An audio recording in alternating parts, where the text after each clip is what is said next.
우린 몇 주간 계속해서 오이코스란 단어를 매주일마다 들어드렸습니다. 세상의 변화를 주도하는 진정한 원동력, 오이코스 캠페인의 마지막 자락까지 왔습니다. 내가 세상을 변화시킨다고?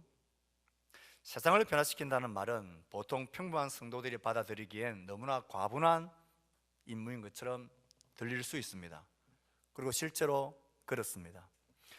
어떤 소수의 사람들은 실제로 이 세상에 영향을 미치는 글로벌한 일을 하라는 구체적인 소명을 받았습니다.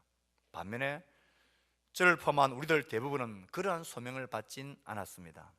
그러나 그렇다고 해서 하나님께서 우리 각자에게 주신 소명이 그것보다 덜 중요하다는 의미는 결코 아닙니다. 하나님께서는 우리 각 사람에게 각 나름대로의 인간관계, 각 나름대로의 각자의 세상을 우리에게 맡겨주셨습니다. 그래서 모든 사람은 평균적으로 8명에서 15명의 사람들과 긴밀한 인간관계를 맺고 살고 있습니다. 이것은 하나님께서 초자연적으로 그리고 전략적으로 우리의 관계에 놓아두신 사람들입니다. 그래서 우리는 우리들 각자가 영향을 더미는 나의 오이코스라, 나의 가족, 나의 친구, 나의 동료라고 부릅니다. 그 사람들은 하나님이 구원하시고자 하시는 하늘 구원의 레이더망에 포착되어진 사람들입니다. 구원의 레이더망에 포착되어진 그 사람들을 하나님에게로 이끌기 위해서, 그들이 하나님에게로 반응하는 사람들이 되도록 하기 위해서 하나님은 누굴 보내실까요? 누굴 통해서 그 일을 하실까요? 이미 하나님은 누군가를 그 모든 레이더망에 포착된 영혼들에게 보내놓으셨습니다. 바로 나 자신입니다. 이미 내 주변에 하나님께서는 나의 오이코스들, 나의 세상, 나의 삶, 나의 소명을 이미 세워두셨습니다. 그래서 세상을 변화시키는 사람들은 자신의 세상인 나의 관계 속, 나의 관계망, 나의 오이코스에 속한 사람들이 그리스도를 따르는 사람들이 되도록 적극적으로 협력하고 도우는 사람들입니다. 그들이 그리스도를 따르는 사람이 될 때에만이 그들의 삶에 획기적인 진정한 변화가 일어나기 때문에 그렇습니다.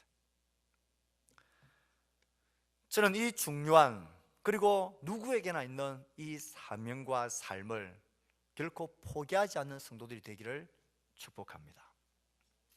정말 아쉽고도 안타깝게도 우리 주변엔 자신의 인생을 포기하는 사람들이 참 많습니다.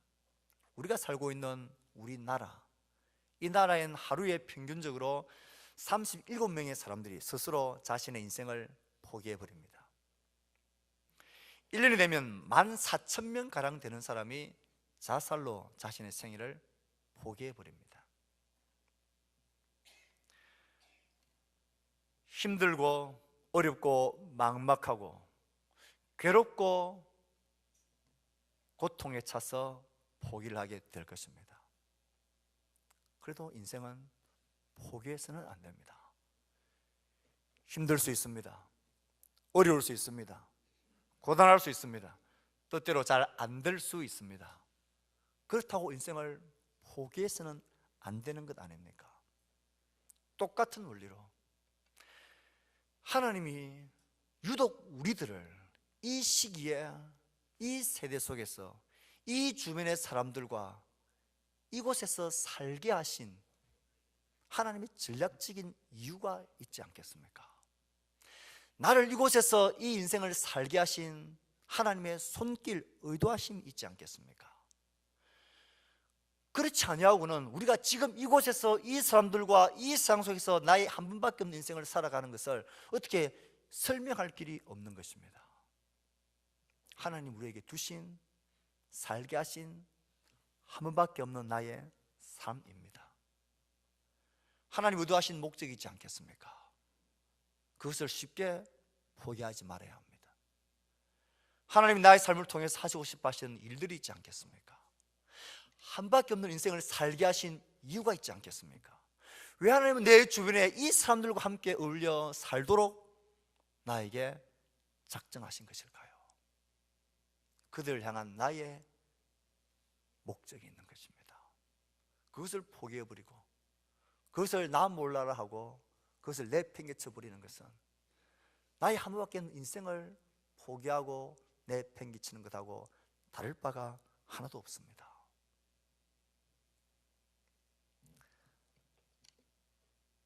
쉽지 않는 사람들이 내 주변에 있습니다. 그리고 그들이 속해 있는 삶은 쉽지 않은 문화입니다. 그 속에서 우리는 쉽지 않는 일, 사랑하고 섬기고 복종하고 그들을 위하여 변화를 끼치는 일들을 하라고 하나님 우리를 이곳에 두셨습니다. 어렵고 때론 힘들고 막막할 수 있습니다. 그렇다고 포기해서는 안 되는 것입니다. 내 인생이 어렵고 힘들다고 해서 인생을 포기해버리면 안 되는 것과 똑 마찬가지로 우리의 삶에 나의 삶을 살게 하신 그 삶의 목적들과 의미들을 포기하지 말아야 합니다. 저는 지난주에 우리들이 세상을 변화시키는 사람들이 되기 위해서 복종하며 살아가는 법을 발견하고 실천해야 된다 그랬습니다. 자신의 권리를 보호하려고 하기보다는 나의 목적을 염두에 두고 실천하는 사람이 되라 그랬습니다. 그렇게 살 때에 나의 영향력은 더욱 커질 것이고 하나님과 나의 세상을 향한 담대한 믿음이 굳건해진다 말씀드렸습니다. 이것이 말로만 쉽게 되진 않을 것입니다. 어려운 사람들, 어려운 문화 속에서 어려운 과제가 우리에게 있습니다. 어렵다고 포기해서는 안 됩니다. 귀찮다고 나 몰라라 해서도 안 되는 것입니다. 저는 오늘 오이코스 캠페인의 마지막 말씀을 전하면서 이 세상을 변화시키는 이 삶의 목적을 위하여 힘쓰고 애쓰고 달려가는 그 길을 절대 포기하지 말라는 말씀을 드리고 싶습니다. 다음 주일 우리는 오이코스 초청주일로 지키며 오이코스 캠페인을 마무리합니다. 이것은 우리의 삶의 시작이고 우리가 주님 앞에 서는 그날까지 내 인생이 닿을 그때까지 계속되어져야 될 나의 삶이자 나의 사명입니다. 때론 힘겨울 수 있습니다. 답답할 수 있고 길이 보이지 않을 수도 있습니다. 그럼에도 포기하지 마시기를 바랍니다. 포기하지 않는 성도가 되기를, 포기하지 않는 사람이 되기를, 우리의 인생을 포기해서는 안 되는 것처럼 내 삶을 허락하신 이 한 번밖에 없는 인생의 그 목적 중에 한 가지를 포기하는 사람 되지 않기를 축복합니다. 포기하지 않는 삶의 이유와 모습들은 어떠합니까? 우리는 로마서의 말씀들을 계속해서 쭉 살펴왔더랬습니다. 오늘 말씀 속에선 우리가 포기하는 사람이 되어서는 안 될 이유가 있습니다. 오늘 본문의 8절은 이렇게 시작합니다. 피차 사랑의 빛 외에는 아무에게든지 아무 빛도 지지 말아라. 사랑의 빛 외에는 아무에게도 아무 빛도 지지 말라. 사랑은 율법의 완성이다. 사랑하는 것에는 모든 계명이 다 들어있다. 율법을 온전히 이루는 것이다. 사랑에 대한 강조가 되고 있습니다. 이 말씀은 어떤 형태로든지 금전적인 빚을 지지 말라는 말씀의 핵심이 있는 게 아닙니다. 사람은 본질적으로 사랑의 빚을 지지 않고는 살아갈 수 없는 존재라는 것입니다. 사람이 잉태되어질 때부터 태어나고 마지막 호흡을 다하여 인생의 마지막 끝이 될 그때까지 사람은 이 모양 저 모양으로든 누군가의 사랑의 빚을 지고 살아가는 것입니다. 가족의 빚, 내 소중한 이웃들의 사랑들, 이 사회의 조직들, 구조들, 모든 것이 다른 사람의 사랑의 열매 때문에 우리가 살아가는 것입니다. 사랑의 빛 외에는 아무에게도 아무 빛도 지지 말라. 사랑의 빛만큼은 지지 않을 수도 없고 이 사랑의 빛을 지며 살아가는 것, 그리고 이 사랑의 빛을 감당하며 살아가는 존재가 되라 말씀하십니다. 왜 이것을 빛이라고 표현을 했을까? 사랑하며 살아라 하면 될 텐데 사랑의 빛이라고 설명을 했을까? 여러분 지금 어떤 형태로든 빛을, 부채를 가지고 계십니까? 아마 대부분의 사람들이 은행 대출로 이런저런 이유로 학자금으로 생활비로 대출을 해서 어느 정도의 빚을 가지고 있을 줄 압니다. 빚의 특징이 무엇입니까? 안 갚으면 안 되는 것입니다. 특별히 이 빚을 우리가 금융권에서 지는 것은 나를 잘 아는 친구들이나 가까운 사람들에게 빚을 짐으로써 말미암아 오는 그 불편함들과 그 힘듦들, 어려움들을 알기 때문에 그렇습니다. 이 빚은 반드시 갚아내 버려야 하는 것입니다. 어떤 사람이 어느 지인에게 빚을 이만큼 졌는데도 불구하고 나는 그 빚진 거 별로 신경 안 써. 나는 갚을 마음도 별로 없어. 자꾸 나보고 갚으라고 자꾸 떼쓰지 말아라. 내 살기도 지금 힘들다. 나는 그거 신경 안 쓰고 살 거야. 뭐 어떻게 되겠지. 난 그거 신경 안 써. 나 몰라라 하고 살면 그 사람은 어떤 사람입니까? 그 사람은 나쁜 놈이에요. 사기꾼이고 도둑놈인 거예요. 빚이란 성격은 가장 우선적으로 그리고 끝까지 갚아버려야 할 것입니다. 그래야 우리 삶에 평안함이 있습니다. 사랑이 빚이라는 것입니다. 어차피 내가 사람으로 인생을 삶을 사는 동안은 사람의 빚을 지지 않고는 살아갈 수 없는 존재들입니다. 왜 그걸 빚이라고 하셨을까? 사랑의 빚을 진 자답게 사랑으로 그 빚을 갚으며 살아가야 될 존재라는 것, 그것이 우리의 삶이라는 것입니다. 금전적인 빚을 지었으면 금전적으로 갚는 거예요. 수고와 노력의 빚을 지었으면 품앗이처럼 수고와 노력으로 갚을 수 있는 거예요. 사랑의 빚을 지었으면 사랑을 베풀므로 갚는 거예요. 이것이 피차 사랑의 빚 외에는 아무에게든지 아무 빚도 지지 말라는 본질적인 내용입니다. 빚 앞에 겸손한 태도가 어떤 태도입니까? 최선을 다해서 우성적으로 끝까지 감당하려고 하는 태도입니다. 그것이 바르고 겸손한 태도입니다.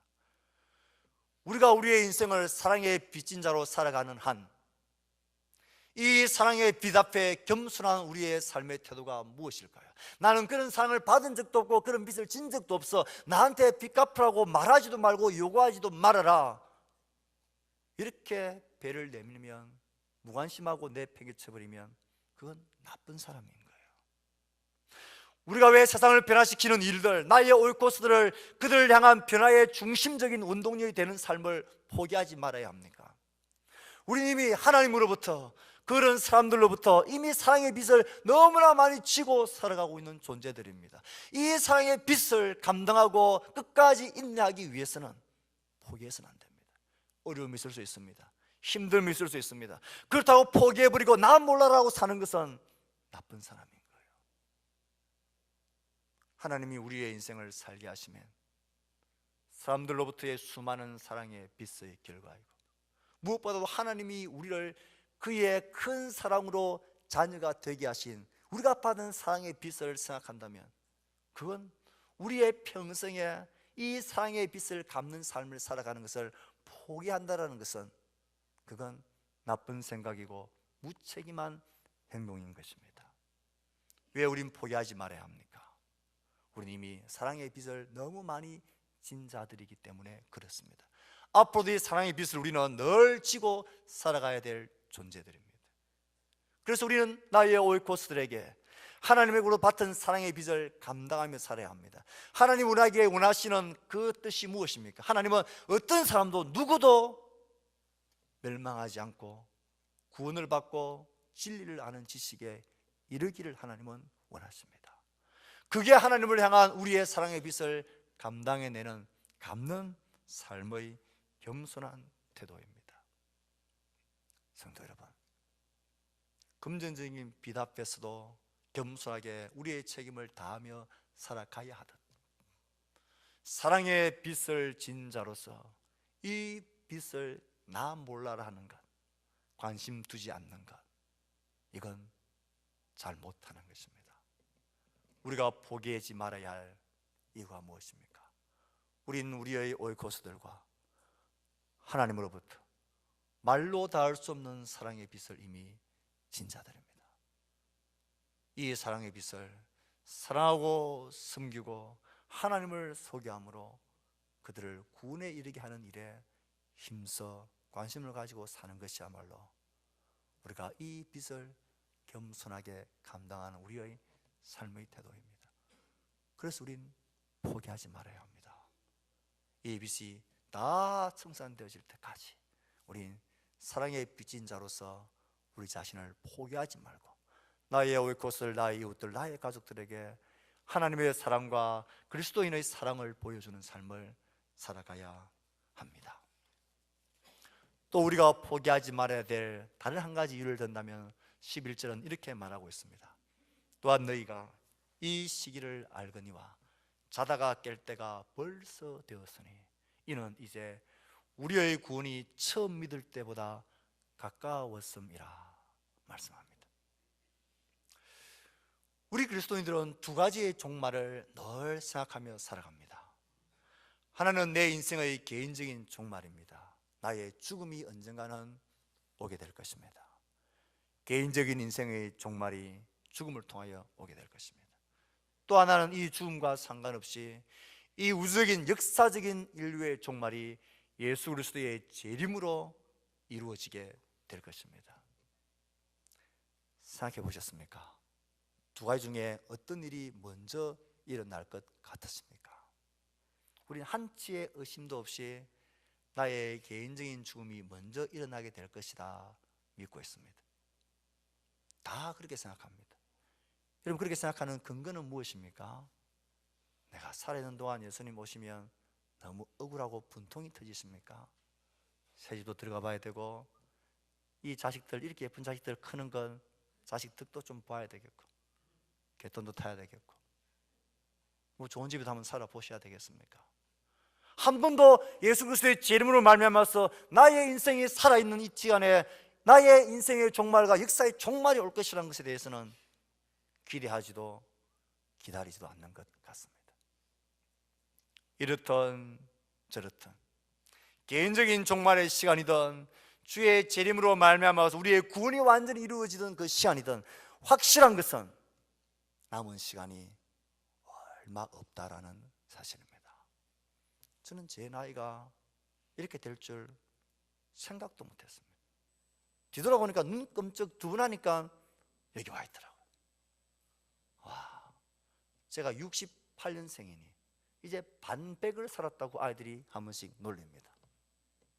와, 생각도 한 적이 없습니다.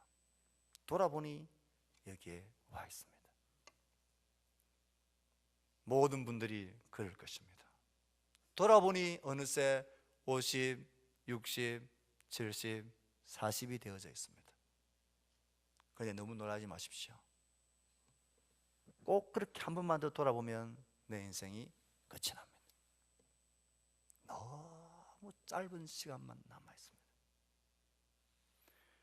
주님이 다시 오시겠다고 말씀하시고 떠나가신 이유가 벌써 2016년이 지났습니다. 얼마나 조금 남았겠습니까? 그러면 우리의 삶을 어떻게 살아야 합니까? 오늘 보면 우리에게 말합니다. 이 시기를 알아라. 자다가 깰 때가 벌써 지났다, 벌써 되었다라는 것입니다. 지금도 계속 이제 잠자는 것처럼 너의 삶의 인생의 목적과 의미 이런 것 아무 생각 없이 닥치는 대로 급한 대로 일어난 일을 처리하는 대로 일어났다가 일하고 자고 일어났다 일하고 자고 아이들 양육하고 그렇게 그냥 계속 살다가 네 인생이 그렇게 끝나서는 안 된다는 거예요. 그렇게 사는 것처럼 사는 것, 그런 것 이제는 충분히 됐다는 것입니다. 이제 정말 얼마 남지 않았기 때문에 개인적인 인생의 삶이든 역사의 종말이든 이제 정말 얼마 남지 않았기 때문에 이 짧은 시간을 이제는 그렇게 살아서는 안 된다. 그렇게 잠자는 듯, 그렇게 의미 없이 하나님의 목적과 상관없이 그렇게 닥치는 대로만 살아서는 안 된다. 그런 삶은 지금으로 충분히 족하다. 이제는 깰 때가 벌써 되었다. 너무나 짧은 시간, 이 짧은 시간 우린 어떻게 살아야 하겠습니까? 시간이 짧을수록 더 뜨겁게, 더 열정적으로, 더 감격적으로 우리의 주어진 시간을 불사르듯 살아라 말씀하시는 것입니다. 우리가 우리의 삶에 포기하지 말아야 될 것, 나의 옳고스의 삶을 포기하지 말아야 될 이유는 우리의 짧은 인생이 너무너무 더 짧게 남았기 때문입니다. 그래서 우리는 포기한 인생이 아니라, 낙담한 인생이 아니라, 방종한 인생이 아니라 열정적으로 불사르며 우리의 삶을 살아가야 될 존재입니다. 우린 포기해서는 안 되는 존재이고 포기할 수 없는 삶의 자리에 서 있는 것입니다. 사랑하는 성도 여러분, 모든 이단들의 공통적인 특징 중에 하나는 예수님이 언제 오실까 하는 것을 우리에게만 가르쳐 주었다, 계시해 주었다는 공통점이 있습니다. 우리가 이 이단의 모습을 그냥 잠깐 예를 들어서 설명해 봅시다. 만약에 하나님이 이 자리에 모이는 우리 성도들에게만 이제 예수님의 재림과 인류 역사의 종말이 앞으로 한 달 후 12월 6일 날 임할 것이다. 지금 자다가 벌떡 일어나가지고 우리 목사님이 12월 6일 날 예수님 재림한다더라 이렇게 말하면 안 됩니다.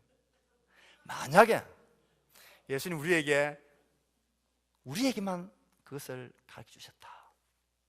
한 달 남았네. 여러분, 이 한 달 동안 무엇 하시겠습니까? 그동안 먹어보지 못한 것 막 먹으러 다니시겠습니까? 가보려고 했던 것, 못 가봤던 것 막 가보고 싶으십니까?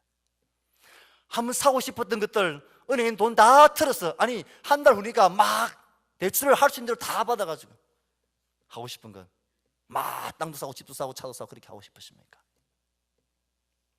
우리 썩은 사람이죠. 한 달 후에 일어나게 될 영원한 하나님의 나라와 관계되어진 삶에 집중해야죠. 그것만이 남는 것이니까. 지금 말씀은 우리에게 그걸 하고 있는 거예요. 자다가 깰 때가 벌써 되었다. 우리에게 주어진 남은 시간이 너무너무 짧고 작은데 이 짧은 삶을 불태워서 열정적으로 살아가고 힘써야 될 우리의 삶의 중요한 목적이 뭘까? 나를 한 번밖에 없는 인생을 이 땅에서 이 사람들과 어울려서 살게 두신 하나님의 목적과 뜻이, 전략적으로 그들을 우리에게 두신 하나님의 전략과 목적을 추구하며 살아가는가? 그렇게 우리의 삶이어야 한다는 것입니다. 그래서 우린 열정적으로 살아야지 술에 술 탄 듯 물에 물 탄 듯 그렇게 살 수 없는 것입니다. 우리가 포기하지 않는 사람이 되어야 할 이유가 거기에 있습니다. 우리의 짧은 인생, 더 짧게 남아있는 이 삶을 열정적으로 불태울 만한 그 거리들이 도대체 무엇이 있습니까? 무엇에 우리의 삶을 올인할 수 있고 무엇에 그렇게 내 삶을 불태워도 후회하지 않을 수 있는 거리들이, 하나님이 내 삶을 두신 하나님과 관계되어진 그것 외에 또 무엇이 있습니까? 우리가 아침에 일어나서 밤에 늦게 누워 자기 전까지 우리가 행하는 모든 일들이 이 목적과 관계되어진 삶을 살아야 된다. 만나는 사람, 행하는 일들, 시간을 보내는 모든 일들 가운데서 적어도 어떤 일, 무슨 형태가 중요한 게 아니라 누구를 만나도 어떤 일을 하든 간에 이 목적과 관계되어진 영원한 하나님 나라, 잠깐 후면 임하게 될 그 영원한 것과 관계되어진 그 목적에 맞는 영향을 미칠 삶을 살아야 합니다. 자다가 지나온 시간은 지금으로 충분합니다. 우리 속에 두신 하나님의 내 삶의 분명한 목적에 대해서 눈을 뜨고 깨어날 수 있기를 바랍니다. 그래서 어느 사람이 노래했듯이 살아라, 오늘이 마지막 날인 것처럼, 그렇게 마지막 날인 것처럼 열정적으로 내 삶에 허락하신 그의 뜻을 쫓아 살아가는 우리 모두가 되어야 합니다. 우린 포기할 수 없습니다. 포기가 웬 말입니까? 우린 열정적으로 우리의 삶을 불태우며 살아가야 될 특별한 하나님의 자녀들입니다. 우리 이렇게 열정적으로 살아가고 싶고 이 세상 속에서 세상을 변화시키는 사람으로 살아가고 싶을 때 우리를 보는 세상의 시각은 만만치가 않습니다. 우리가 포기하지 않는 삶을 살아갈 때 포기하지 않아야 될 우리의 삶의 모습이 있습니다. 그건 이 세상과 구별되어지고 다르게 살아가는 삶에 우리 에너지와 열정을 쏟아야 합니다. 그들과 다르게 살지 않으면 똑같은 일을 하고 똑같은 모습으로 살아가지만 우리가 추구하는 것, 우리가 사는 삶의 목적들이 다르지 아니하면, 철학이 다르지 아니하면, 가치관이 다르지 아니하면 그들은 우리에게 아무런 영향력을 받지 않습니다. 참 웃기는 우스운 현상이 있습니다. 우리 자녀들이 대학교에 들어가든 사회에 진출하든 예수 믿는 그리스도인들을 유혹하고 꼭 비판하고 넘어뜨리고 딴지를 거는 사람들이 있습니다. 단적 예를 들어서 피워라, 마셔라. 야, 너는 예수 믿는다고 왜 그렇게 유달리 그렇게 예수를 믿냐? 내 주위에 우리 외삼촌, 삼촌 충 다니면서 다 피우고 마시고 다 잘한다. 니만 왜 그렇게 하냐? 괜찮다. 이런 것 없이 어떻게 사회생활을 하냐? 피워라. 그러는 것은요, 그렇게 같이 생활 돌아서 그들은 욕합니다. 저승 가짜네. 이게 뭐 저런 너. 앞에서는 예수 믿으면 다 그렇게 똑같이 그에게 유혹을 하면서도 시험이 끝나지면 그들은 돌아서서 욕합니다. 저게 무슨 예수 믿는다고. 예수를 믿어도 똑바로 믿어야 그들이 어떻게 우리에게 영향을 받겠습니까? 그들과 똑같아져서는 변화를 줄 수가 없습니다. 그래서 오늘 본문의 마지막 우리에게 다르게 살 것을, 구별되게 살 것을 계속해서 강조하십니다. 낮에와 같이 단정해하고 방탕하거나 술 취하지 말며 음란하거나 호색하지 말아라. 좀 세상과 다르게 행동하며 살아라는 것입니다. 사람들은 다 이렇게 살고 이렇게 추구하며 이렇게 이 목적을 향해서 그렇게 달려가더라도 너희들 그렇게 살지 말라는 것입니다.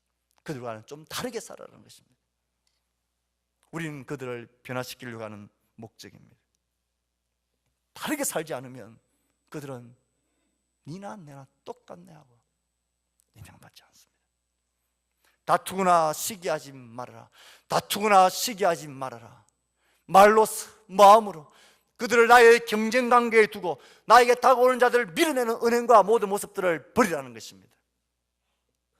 그 사람이 다가오면, 그 사람과 함께 있으면 너무 기분이 좋고 신선해져. 마치 산소가 호흡되었듯이 비타민과 같은 그런 사람들이라는 것입니다. 다투거나 시기하고 경계하고 멀리하고 분쟁하는 이런 일들을 버리라는 것입니다. 이런 것들은 그들을 우리에게 다가오지 못하게 합니다. 왔다가도 놀래가지고 다 도망가 버리게 만듭니다. 그렇게 하지 말아야 합니다. 오직 주 예수 그리스도로 옷 입고 예수 그리스도로 옷 입으라 그랬습니다. 오늘 아침에 이런 교회에 나오실 때 거울 한번 다 보셨죠? 머리 스타일도 보시고 옷 매무시도 만지시고 스타일을 보고 어제 저녁 밤늦게 집에 들어가니까 집에 있는 여성 4명이, 한 명은 아직 오지 않았거든요. 3명이 거울 앞에 옷을 개면서 주일날 입고 갈 스타일, 옷을 좋은 옷도 아닌데 예쁘게 입는 방법을 연구한다고 그렇게 앉아서 재미나게 이게 보기도 하고 어떠니 이렇게 막 얘기를 하고 있더라고요. 영적인 우리의 삶도 그렇습니다. 우리는 그리스도로 옷 입는 사람이다. 우리의 말과 행동과 삶의 스타일을 볼 때에 저 사람은 뭔가 달라야 되는, 다르지 않고 구별되지 않는데 니나 내가 똑같은데 내 속에 있는 예수 그리스도 이 복음이 그들에게 무슨 영향력이 있겠습니까? 정욕을 위하여 육신의 일을 도모하지 말아라. 이 세상은 전부 다 자기의 욕심, 자기의 자존감, 자기의 자리, 자기의 욕망을 위해서 앞뒤 잴 것 없이 오로지 그것을 향해서 달려가고 그치는 것들은 다 제거해버립니다. 권력이고 힘이고 정권입니다. 그렇게 하지 말라 하십니다. 다르게 생각하고 다르게 말하고 다른 삶의 스타일을 추구하고 생각들을 다르게 하며 구별되게 살아갈 때에 그들은 우리에게 영향을 받게 될 것입니다. 저 사람은 저런 형편 속에서 어떻게 저렇게 항상 웃으며 소망 가운데 저렇게 살아가고 있나? 그 비결을 궁금해하기 시작할 것입니다. 말씀을 맺을까 합니다. 올 그래서 캠페인을 시작하기 2주 전부터 저는 인생 한 번밖에 없는 것이기에 절대 후회하며 살아서는 안 될 것을 말했습니다. 어떻게 하면 후회하지 않는 인생을 살아갈 수 있을까? 우리에게 허락하신 이 오이코스 캠페인, 하나님이 왜 우리를 이 땅에 이 사람들과 내가 선택하지 않은 이 사람들과 함께 살 수 있도록 이렇게 하나님 전략적으로 우리에게 배치해 주셨을까? 하나님의 마음은 나를 통하여 그들이 하나님을 알게 되게 하는 것입니다. 그들을 향한 통로가 되고 그들이 하나님께로 나오는 디딤돌 하나 놓는 것입니다. 이런 우리의 평생에 감당해야 될 사랑의 빚입니다. 다르게 삽시다. 다르게 말하고 다르게 행동하고 다른 스타일로 살아가는 우리가 됩시다. 그래야 우리는 우리의 오이코스를, 우리의 세상을 향하여 그들의 진정한 삶의 변화를 일으키는 원동력으로 살아갈 수 있습니다. 이를 위하여 한 주간 새벽을 깨우며 기도합시다. 이번 한 주간은 삶을 정리하고 일찍 주무시기를 바랍니다. 일찍 주무시고 새벽 5시 반에 이 자리에 모여서 우리가 주의 자비하심을 찬양하고 기도하고 우리의 오이코스를 품고 기도하고 하나님 말씀이 우리 가운데 임하기를 기도하는 그런 기도의 시간으로 하나님께 드려봅시다. 포기하지 않아야 될 우리의 중요한 인생이고 사명이고 세상이고 나의 오이코스들입니다. 우리를 통하여 하나님의 놀라운 일들이 펼쳐지게 되어지는 복된 하나님의 사람들 될 수 있기를 주의 말씀으로 축복합니다. 주신 말씀 생각하며 우리 헌신하고 다짐하고 기도합시다. 특별히 기도하실 때 이번 한 주간 새벽을 깨우겠다는 헌신과 다짐을 하나님께 드립시다. 함께 각자의 목소리로 기도하며 하나님께 나아갑시다. 기도하겠습니다.